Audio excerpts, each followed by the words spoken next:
What is Oklahoma going to do this year? What's their final record going to be? I have some thoughts here. Here's what you need to know. Over under win total, 7.5.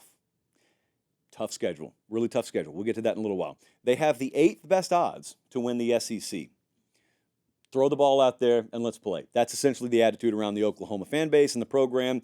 Brent Venables' 3rd year here. Okay, so with odds sandwiched between that of Missouri and Auburn to win the SEC, what do I think I know about this team? I think I know defense needs to be the identity of this team. You're telling me I got Brent Venables' 3rd year in, and they've recruited top 10 classes every year. They've portaled in the top 10 every year. That means you've got your players there. 3 years in is plenty long enough for you to have your thumbprint, therefore your identity, to be the identity of your team. This should be a defensive-oriented team this year. They've got 11 of their top 13 tacklers back. Should be a defensive-oriented team this year. And I think it will be. I'm not saying that defiantly. I think it will be. Gavin Sawchuk, I think I know, could be one of the breakout players of the year nationally. Now, he broke out last year. He had a stretch of 5 straight 100-yard games, I think, last year. Health has been a little bit of an issue for him. He's the running back there, by the way.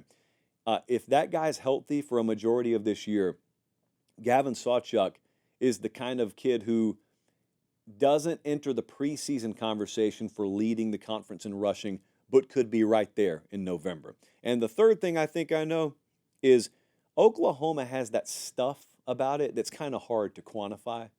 I don't even bother with it. I just know there's some programs that have the right thing when you cut that program open, and Oklahoma's had that. Oklahoma's got it. Oklahoma's had it. So here's what I want to know about Oklahoma. What level of offensive line play is it fair for me to expect? I don't expect elite. I don't expect really good.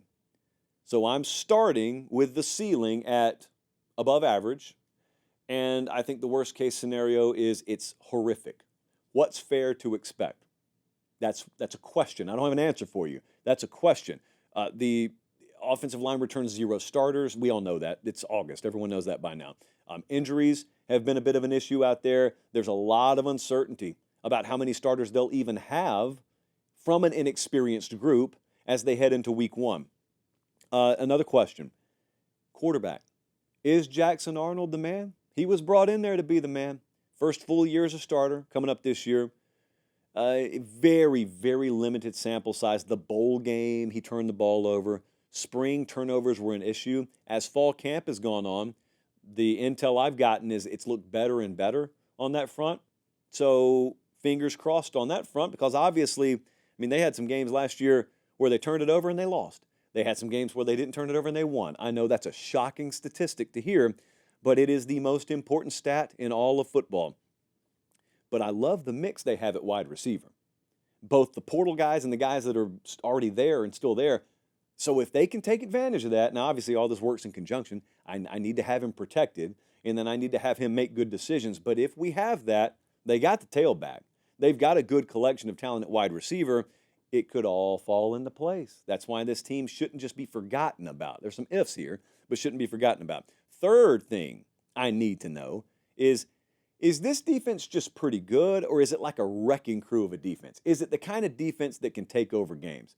Because they're hoping it's the latter. They're hoping that they've got a crew out there, havoc rate, turnovers, defensive score, non-offensive touchdowns. It's the kind of defense that, frankly, Brent Venables was able to put on the field at Clemson. He was able to do that because of the kind of guys they had up front. They're building that kind of depth. Now, those Clemson defensive lines were elite. And I don't know that they're at that level. Maybe they're not far off. Maybe they're not. They got a ton of confidence that they know something the rest of the country doesn't know in Norman about that defense. I don't doubt that. How good are they? Is it over the top good? Is it good enough to wreck a game?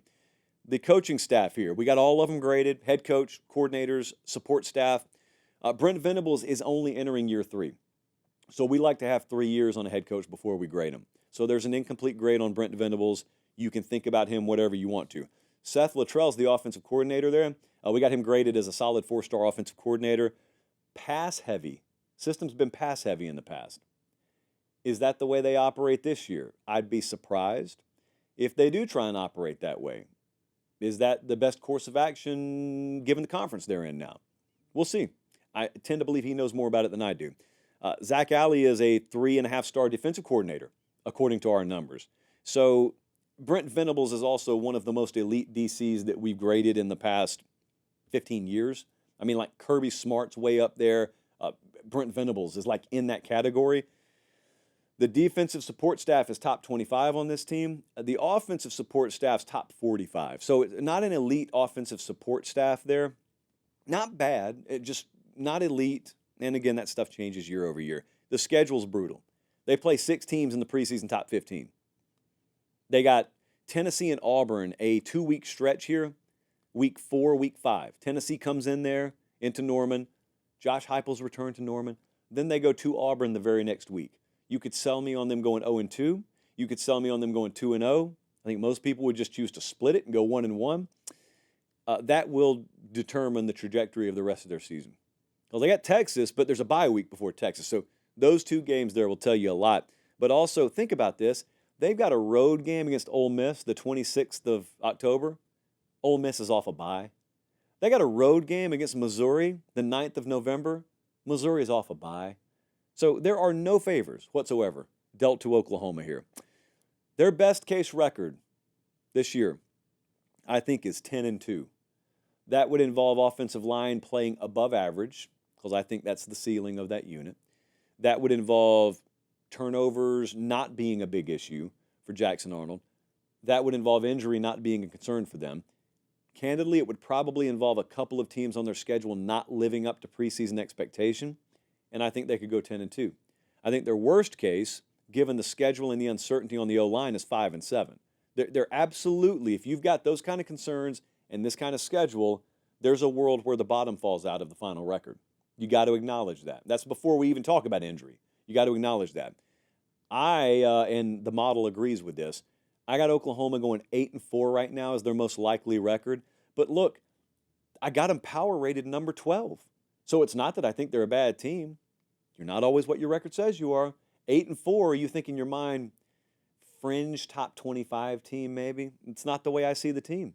I see a number 12 team playing a really tough schedule. And therefore, my most likely record for them is 8-4.